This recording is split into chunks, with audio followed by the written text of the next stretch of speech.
The stars shimmered against the darkness as the rescue ship Hope Ascendant cut through space. Captain John Miller stood on the bridge, his weathered face reflected in the wide viewing window. After 20 years of space travel, this mission felt different. The distress signal had come from farther than humans had ever ventured before. "Are we still on course, Eric?" John asked, turning to his navigation officer. Eric Daniels nodded, his fingers dancing across the control panel. "Yes, sir. We should reach Narration in about 6 hours." John rubbed his chin, feeling the stubble from too many hours on duty. Earth's government had debated for days before approving this mission.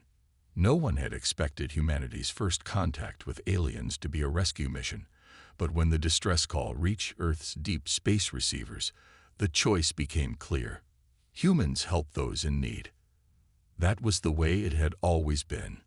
"Captain, I'm picking up more details from the signal," Lisa Wright called from her communication station. Her red hair was pulled back in a tight bun, and dark circles under her eyes showed she hadn't slept much. "It seems like some kind of natural disaster, maybe an earthquake or tsunami, but on a planetary scale." Dr. Amanda Collins looked up from her medical tablet. "We've packed enough medical supplies for 10,000 patients. If it's worse than that, we'll need to call for backup." "Let's hope it's not that bad," John said quietly. Paul Bennett, the tactical officer, frowned at his screen. "Captain, something doesn't feel right. We're venturing into unknown space to help aliens we've never met. Shouldn't we at least have some defensive measures ready?" John shook his head. "The Hope Ascendant is a rescue vessel, Paul. We carry medical supplies and food, not weapons. We're here to help, not fight. That's what the big red cross on our hull means." The ship hummed softly as it moved toward its destination. The crew of 50 was a mix of doctors, engineers, and rescue specialists. They had trained for years for Earth-based disasters or lunar colony emergencies. None of them had expected to be the first humans to meet an alien species. As they approached Narration, gasps filled the bridge. The blue-green planet had a massive dark scar visible even from space. It looked like something had taken a bite out of the southern continent. "My God," Amanda whispered. "How many died and whatever caused that?" John leaned forward. "Scan for life signs. Find survivors. That's our mission." The Hope Ascendant moved closer, entering the planet's orbit. Sensors began mapping the surface, looking for clusters of survivors. "I'm picking up a settlement about 20 miles from the disaster zone," Eric said. "Several thousand life forms. They must be survivors who fled the impact area." "Take us down," John ordered. "Let's show them that they're not alone in the universe." The ship began its descent, moving through wispy clouds toward the broken planet below. No one noticed the small ships rising from Naration's moon until alarms blared throughout the bridge. "Multiple vessels approaching," Paul shouted, his eyes wide. "They're not from the planet. They must have been hiding on the moon." "Open communications," John commanded. "All frequencies. Make it clear we're here to help." Lisa worked frantically at her station. "Broadcasting now, sir. I'm telling them we're a rescue ship from Earth, responding to their distress call." The alien ships didn't slow. They formed a V pattern, heading straight for the Hope Ascendant. "They're powering up something," Hall said, his voice rising. "Energy readings are off the charts." John stood tall. "Keep broadcasting. Show them our medical insignia. They need to understand we're not." The first blast hit before he could finish his sentence. The bridge rocked violently, throwing crew members to the floor. Emergency lights flashed red as smoke poured from a damaged console. "They fired on us," Lisa screamed, blood trickling from a cut on her forehead. "Why would they fire on a rescue ship?" John grabbed the command console to steady himself as more blasts rocked the ship. "Evasive maneuvers. Get us out of here." But it was too late. The Hope Ascendant, designed for mercy, not war, stood no chance against the coordinated attack. As the ship began to break apart, John Miller had only one thought: Earth would never forgive this. Earth would never forget. Lisa Wright opened her eyes to darkness and pain. Her head throbbed where she had hit it during the attack. She lay still, trying to remember what had happened. The Hope Ascendant had been fired upon. There were explosions. Then nothing.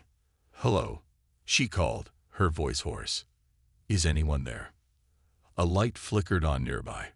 Eric Daniels crawled toward her, his face streaked with dirt and blood. "Lisa, thank God. I thought I was the only one left." Lisa pushed herself up, wincing at the pain in her right arm. They were in what remained of the ship's medical bay. Most of it had been ripped open, and through the jagged tear, she could see an alien sky, purple-tinged and filled with strange stars. "We crashed on Narration," Eric said, following her gaze. "I think we're the only ones who made it. I haven't found anyone else." Lisa closed her eyes, thinking of Captain Miller and the others. 50 good people gone. "Have you tried the emergency beacon?" Eric nodded. "It's damaged, but I got it working. It's sending a weak signal. I don't know if Earth will receive it." They gathered what supplies they could find. Some water, emergency rations, a medical kit. Eric found a portable scanner that still worked. They were lucky to be alive, but Lisa knew luck wouldn't keep them that way for long. "We need to find shelter," she said, looking at the alien landscape outside. "It'll be dark soon." They climbed through the torn hull and stepped onto the soil of Narration. The air was breathable, but had a sweet, strange smell. Around them stretched a flat plain with blue-tinted grass. In the distance, odd-shaped structures rose against the horizon. "Buildings," Eric pointed. "Maybe some of the survivors from the disaster. Or maybe whoever attacked us," Lisa said grimly. They had no choice but to walk toward the structures.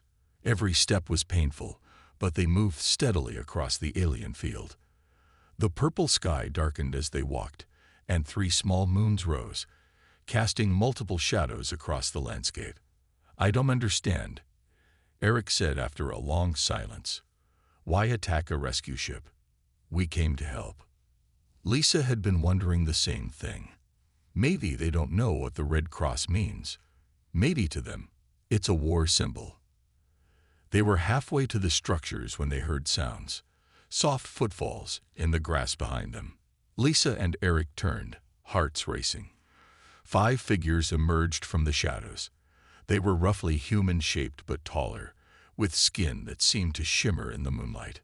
"Please," Lisa said, raising her empty hands. "We mean no harm." The tallest alien stepped forward. To their surprise, it spoke in broken English. "You? From ship that fell." Lisa nodded. "Yes. We came to help." There was a distress signal. The aliens looked at each other, making soft clicking sounds.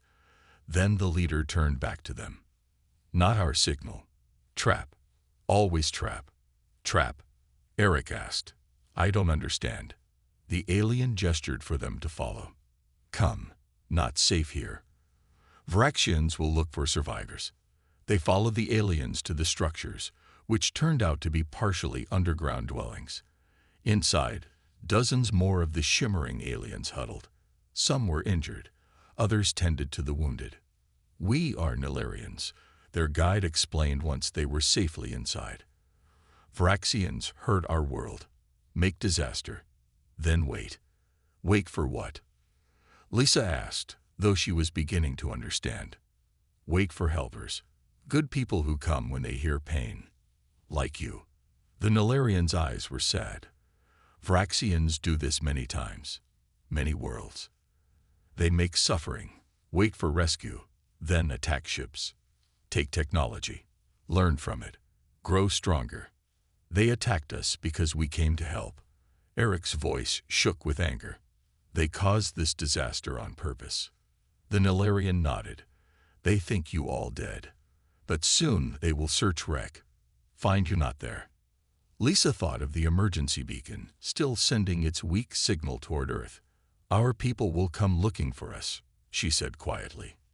"Then they die too," the Narratian said simply. "Unless." "Unless what?" Eric asked. Unless your people come with different ships, not helping ships, fighting ships. Lisa and Eric looked at each other. Earth had fighting ships, of course, but they had never been used against another species. They had never needed to be. Until now. Admiral William Carter stood motionless in the darkened control room. The emergency signal from the Hope Ascendant played again, broken and static-filled. But the message was clear enough. This is Lisa Wright of the Earth vessel Hope Ascendant. We've been attacked without warning. Captain Miller and most of the crew are dead. The aliens staged the disaster. It was a trap to lure rescue ships. They call themselves Vraxians. They've done this before to other species. Please send help, but not more rescue ships. They'll just destroy them too. We need. The message cut off there. It had taken 3 days to reach Earth, traveling across the vast emptiness of space. Play it again, the Admiral said softly. Karen Mitchell, the intelligence officer standing beside him, shook her head. It won't change, sir. We've analyzed it completely. It's genuine. Carter turned to face the room. 20 of Earth's top military and government officials sat around the table, their faces grim in the blue light from the screens. 50 people, he said. 50 of our best. Doctors, engineers, people who went to help. The room was silent. On the main screen, an image of the Hope Ascendant appeared. A sleek white ship with the Red Cross of medical aid painted clearly on its hull. We need to understand what we're dealing with, Karen said, stepping forward. In the last 24 hours, we've analyzed all our deep space scans. We believe the Vraxians have been watching us for years. She pulled up a series of images, strange objects at the edge of the solar system, previously dismissed as comets or sensor errors. They've studied us. They knew exactly what a distress signal would trigger in humans. They knew we would come to help. President Laura Simmons spoke for the first time, and they used our decency against us. Carter nodded. Yes, Madam President. They counted on our compassion. They saw it as weakness. What are our options? The President asked. General Frank Peters cleared his throat. We have the Orbital Defense Fleet. 20 ships, built as a precaution but never used. They're fully armed and can be ready in 72 hours. The Secretary of State frowned. Are we seriously considering military action? We should attempt diplomatic contact first. They fired on a clearly marked medical ship, Carter said, his voice hard. There was no attempt at communication. No warning. Just destruction. Karen brought up another image, a partial scan of the Vraxian ships that had attacked the Hope Ascendant, captured in the last moments before communication was lost. Their weapons technology is advanced, but not beyond our capabilities. And according to the survivor's message, they've never faced real resistance. They attack the helpless. President Simmons looked around the room. I need a consensus. One by one, the officials gave their opinions. The debate was short. For perhaps the first time in United Nations history, the vote was unanimous. The President stood. Admiral Carter, you will lead Operation Swift Justice. Your orders are to rescue our people, protect the innocent Nilarians, and ensure the Vraxians never again mistake humanity's compassion for weakness. Carter nodded. Yes, Madam President. As the meeting ended, Karen Mitchell approached the Admiral. Sir, there's something else you should know. We've been analyzing the signal from the Hope Ascendant. There's a hidden data packet embedded in it. What kind of data? Coordinates, sir. Precise locations of the Vraxian fleet positions. Lisa Wright isn't just asking for rescue. She's giving us targeting information. Carter smiled slightly. Smart woman. There's also information about the Nilarians. They've suffered greatly under Vraxian attacks. Millions dead. The Admiral's face hardened. Then we have 2 missions, rescue and justice. Across Earth's major spaceports, ships that had never seen combat were being prepared, weapons systems activated, crews assembled. The Hope Ascendant had carried medicine and food. These ships would carry a different message from humanity. In his quarters, Captain Steve Harrison stood on the bridge of the Retribution, watching as his crew prepared for departure. Unlike the Hope Ascendant, this ship was built for war. Its sleek black hull absorbed light rather than reflected it. Where the rescue ship had carried medical bays, the Retribution carried weapon systems. Where there had been storage for food and supplies, there were now missile launchers and energy cannons. "All systems are green, Captain," reported his first officer, Susan Reyes. "The fleet is ready." Steve nodded. Around the Retribution, 19 other warships floated in Earth's orbit. Each one carried the best weapons humanity had developed but never needed to use. Until now. "Dr. Garcia has arrived, sir," Susan said. Steve turned as Olivia Garcia entered the bridge. She wasn't military. Her field was the study of alien life. But Admiral Carter had insisted she join the mission. "Captain Harrison," she said, extending her hand. "Thank you for allowing me on board." "Admiral's orders," Steve replied, shaking her hand. "Though I'm not sure why we need a xenobiologist on a combat mission." Olivia's eyes were serious. "Because even in war, there are lines we shouldn't cross. I'm here to help you understand the Vraxians and the Nilarians. To make sure our response is just, not genocidal." Steve frowned. "They attacked without provocation.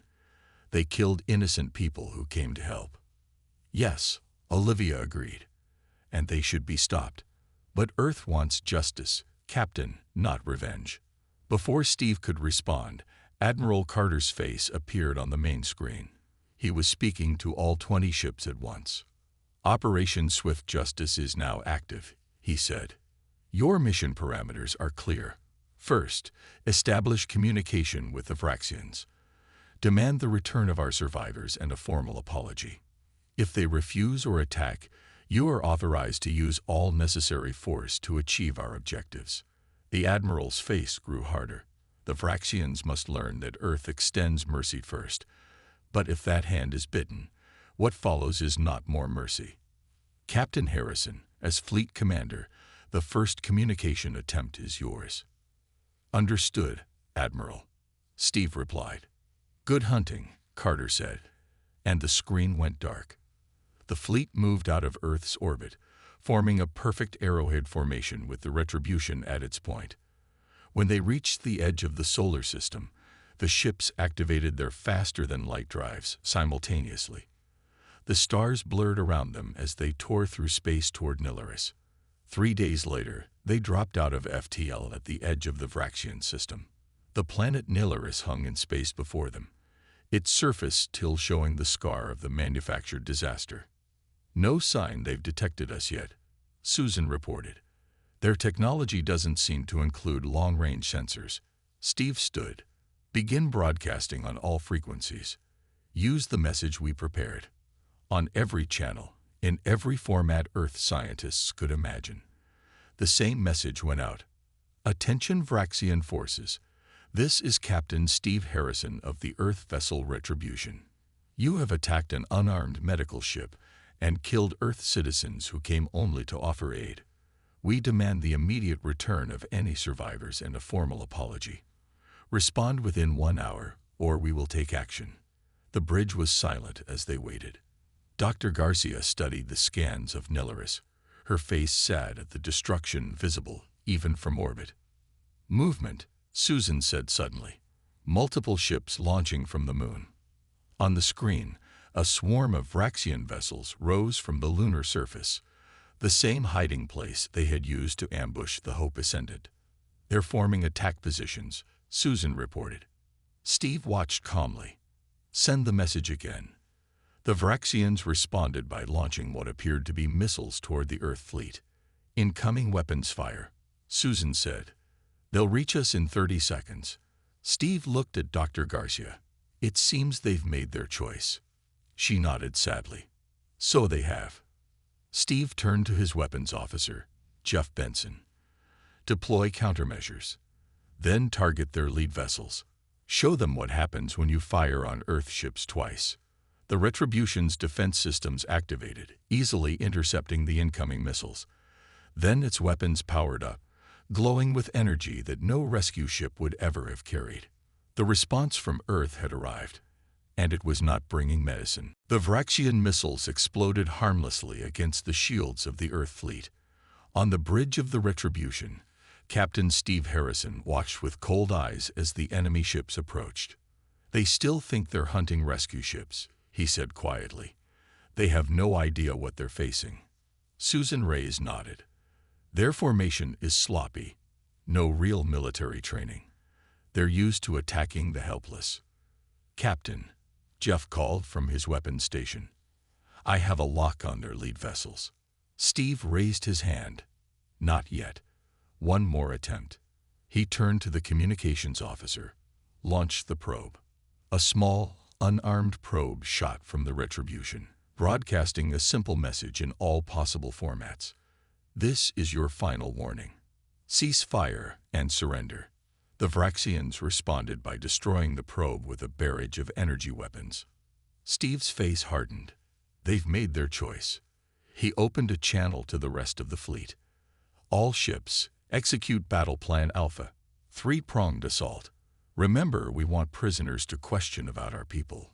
The Earth fleet split into three perfect formations, moving with a precision the Vraxians had never encountered. While the Hope Ascendant had been alone and unprepared, these ships moved as one deadly machine. "First volley, fire," Steve ordered. The Retribution's main cannons fired, followed by the rest of the fleet. Unlike the wild shooting of the Vraxians, each Earth shot found its target. 5 Vraxian ships exploded instantly. 7 more spun out of control, their engines disabled. "They're panicking," Susan reported, watching the Vraxian fleet scatter in all directions. No coordination, no plan. The Earth fleet pressed the attack, herding the Vraxian ships like wolves hunting deer. Within minutes, half the Vraxian force was disabled or destroyed. "Sir," Susan said suddenly, "I'm detecting a transmission from the Vraxian ships. It's directed toward the 4th planet in the system. Their homeworld." Steve asked. "I believe so. They're calling for reinforcements." Dr. Garcia, who had been silently watching, stepped forward. "Captain, this is valuable intelligence. If we can track those signals, we can find our home base." Steve nodded. "Let them call for help. It won't matter." He turned to Jeff. "Target their communication arrays. Disable, don't destroy." As the Earth ships continued their methodical attack, Admiral Carter contacted the Retribution from Earth. "Report, Captain Harrison," he demanded. "The Vraxians attacked immediately, sir," Steve answered. "We've disabled half their fleet. No Earth casualties. We're tracking their distress signals to locate their homeworld." Carter nodded. "Good work. Any sign of our people or the Nilarians?" "Not yet, sir. But we've captured several Vraxian crew members from disabled ships. They're being brought aboard for questioning." In the holding area of the Retribution, the first Vraxian prisoner was led in. The alien was tall and thin, with gray skin and 4 arms. Its eyes were large and black, showing what seemed to be shock and fear. Dr. Garcia approached it carefully. "I am Dr. Olivia Garcia of Earth. Do you understand me?" The Vraxian made a series of clicking sounds. A translation device tried to interpret. "Earth not supposed to have warships," it finally said. "Earth sends help ships. Easy targets." Dr. Garcia's normally compassionate face showed disgust. "You deliberately created disasters to lure rescue ships. How many species have you done this to?" The Vraxian's answer chilled everyone in the room. "Many. Hundreds. Easy way to get technology. No one ever fights back like this." On the bridge, Steve received this information with growing anger. They'd been doing this for centuries, creating suffering just to lure in those who would help. Susan looked at the tactical display, where the remaining Vraxian ships were being systematically disabled by Earth forces. "Well," she said grimly, "they finally lured in the wrong species." Steve turned to his communications officer. "Tell the fleet to prepare for Phase 2. We're going to find our people. And then we're going to pay the Vraxians a visit at home. Lieutenant Ryan Peters stood at his tactical station aboard the Retribution, his fingers moving quickly across the control panel. Around him, the bridge hummed with focused energy as Earth's fleet continued to disable the remaining Vraxian ships. "Captain, I've analyzed their communication patterns," Ryan said. "The Vraxians use an unusual frequency that our systems can track. All their ships are sending signals to the fourth planet." Steve Harrison nodded. "Can we use that information against them?" Ryan smiled slightly. "Yes, sir. I've developed a synchronized EMP burst that will target their specific communication frequency. If we time it right, we can disable all their communications at once." "Do it," Steve ordered. Ryan sent the command to the rest of the fleet. 20 Earth ships fired simultaneously. No explosions, no destruction, just a wave of invisible energy that washed over the Vraxian vessels. Immediately, the enemy ships began moving erratically, like insects whose hive mind had suddenly gone silent. "It worked," Susan reported. "They can't communicate with each other or their homeworld." Steve turned to Dr. Garcia. "What have you learned from the prisoners?" "The Vraxians are scavengers, not innovators," she explained. "They steal technology, but don't truly understand how it works. That's why they're so outmatched by our fleet.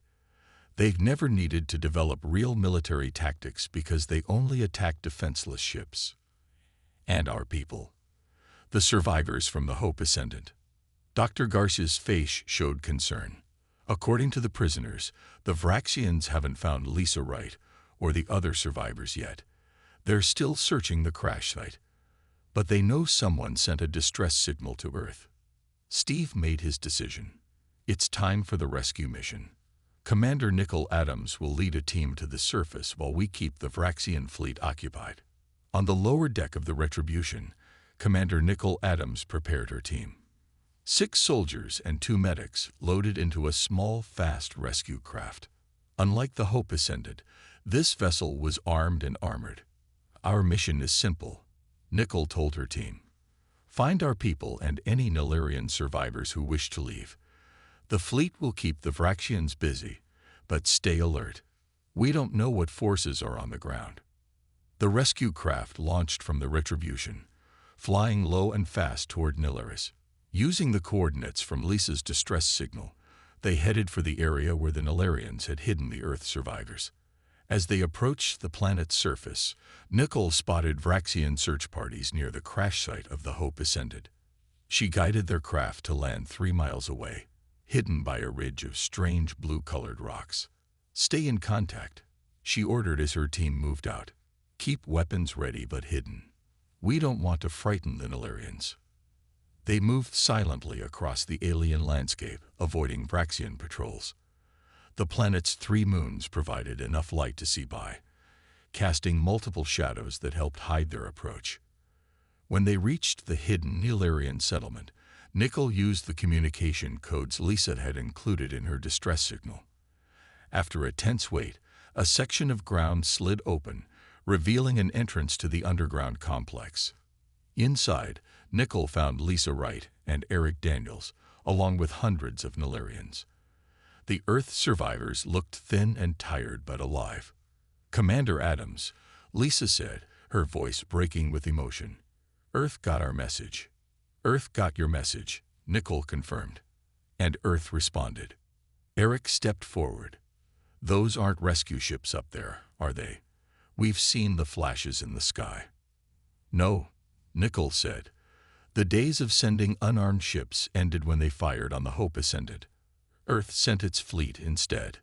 The Nilarian leader approached, his skin shimmering in the dim light. "Your warriors fight well. Vraxians never faced real battle before." Nicol nodded. "And we're not finished. We've come to take you and any of your people who wish to leave. Earth has offered sanctuary." The Nilarian looked at his people, many injured, all frightened. "And the Vraxians, what will Earth do to them?" Nicol's face was solemn. "Justice will be served. They've hunted the innocent across hundreds of worlds.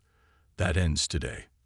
Above them, The Earth fleet continued its systematic dismantling of the Vraxian forces.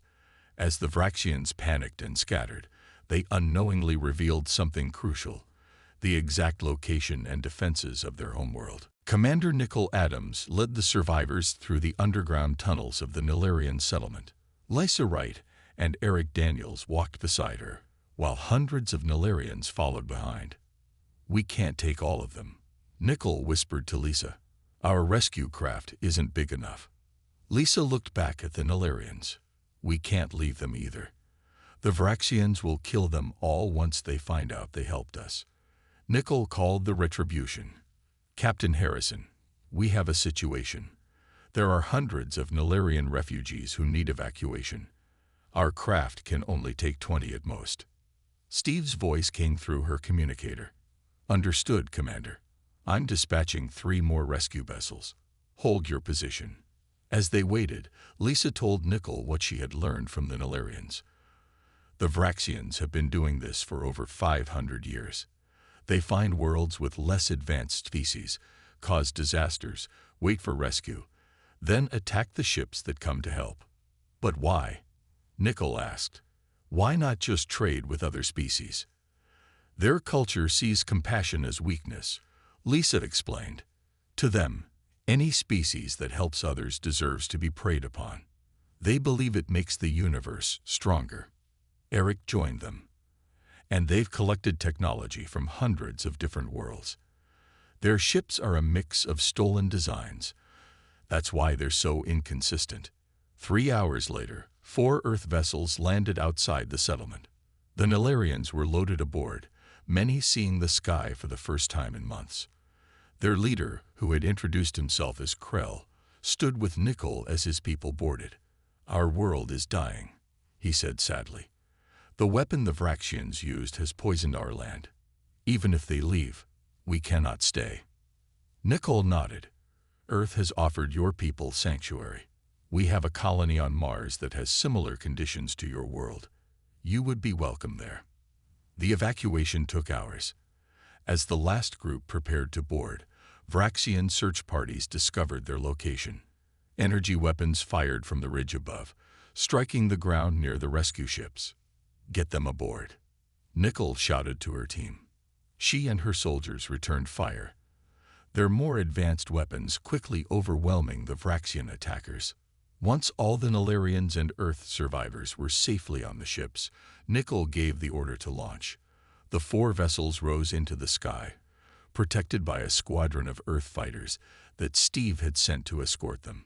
As they approached the retribution, Lisa and Eric saw the remains of the Vraxian fleet through the viewports. Dozens of disabled ships floated in space, some still with lights flickering, others completely dark. "I never thought I'd see this," Lisa said quietly. "When they attacked the Hope Ascendant, they seemed unstoppable." "They never faced anyone who could fight back," Eric replied. "Until now." Aboard the Retribution, Captain Harrison welcomed the survivors. Lisa and Eric were taken to medical for treatment, while the Nilarians were shown to temporary quarters throughout the fleet. In the command center, Steve studied the information they had gathered from the disabled Vraxian ships and prisoners. "We've confirmed the location of their homeworld," he told Admiral Carter via video link. "The 4th planet in the system. Our scans show a highly industrialized world with moderate defenses." "What about their population centers?" Carter asked. "Mostly concentrated in 3 large cities. Their military is in disarray after our attack on their fleet. They never expected to face a real fight." Carter's face was grim but determined. "Proceed to Phase 3, Captain. Take the fleet to their homeworld. Establish orbit and broadcast our demands. Complete surrender, return of all technology stolen from other species, and reparations to their victims." "And if they refuse?" Steve asked, though he already knew the answer. "Then show them exactly what happens when they mistake humanity's mercy for weakness," Carter replied. "But remember, we are not like them. We don't target civilians. We don't cause needless suffering. Justice, Captain Harrison, not revenge." Steve nodded. "Understood, Admiral. Justice it will be." The Earth fleet regrouped, the rescued Nilarians and Earth survivors safely aboard. Then, as one, they set course for the Vraxian homeworld. The message from Earth was clear. Humanity offered a hand of friendship first, but those who betrayed that hand would face consequences unlike any they had ever imagined. The Earth fleet appeared in the sky above the Vraxian homeworld like a storm. 20 warships formed a perfect ring around the planet, their weapons powered but not yet firing. On the bridge of the Retribution, Captain Steve Harrison stood with his hands behind his back, looking down at the alien world. "Open all channels," he ordered. "Make sure every Vraxian can hear this message." Susan Reyes nodded, activating the communication systems. "Ready, sir." Steve stepped forward. "People of Vraxia, this is Captain Steve Harrison of the Earth Fleet. For centuries, you have preyed upon those who came to offer help. You have caused disasters, sent false distress signals, and murdered those who answered your calls. You fired on our rescue ships, vessels that carried medicine, not weapons, doctors, not soldiers." He paused, letting his words sink in. "We now control your orbital space. Your fleet is defeated. Your defenses are outmatched. We demand your immediate and unconditional surrender. Return all technology stolen from other species. Prepare to pay reparations to the worlds you have harmed. You have 1 hour to respond." The bridge was silent as they waited. Lisa Wright and Eric Daniels had been invited to the bridge for this moment. They stood with Dr. Garcia, watching the planet that had caused so much suffering. "Will they surrender?" Lisa asked quietly. "They have no choice," Eric replied. "They've never faced anything like this." 53 minutes later, the response came. A transmission from the Vraxian Leadership Council. On the screen appeared a group of the gray-skinned, four-armed aliens. They looked different from the others, decorated with strange symbols, and wearing elaborate clothing. "Earth vessels." The lead Vraxian spoke, its voice translated by the ship's computers. "We surrender. Our fleet is destroyed. Our defenses cannot match yours. We will return all technologies. We will pay what we can to those we have harmed." Admiral Carter, watching from Earth via real-time transmission, nodded in satisfaction. "Accept their surrender, Captain, but verify everything." Over the next 3 days, Earth shuttles landed at designated points on the Vraxian world. Teams led by Dr. Garcia cataloged the stolen technologies from hundreds of species.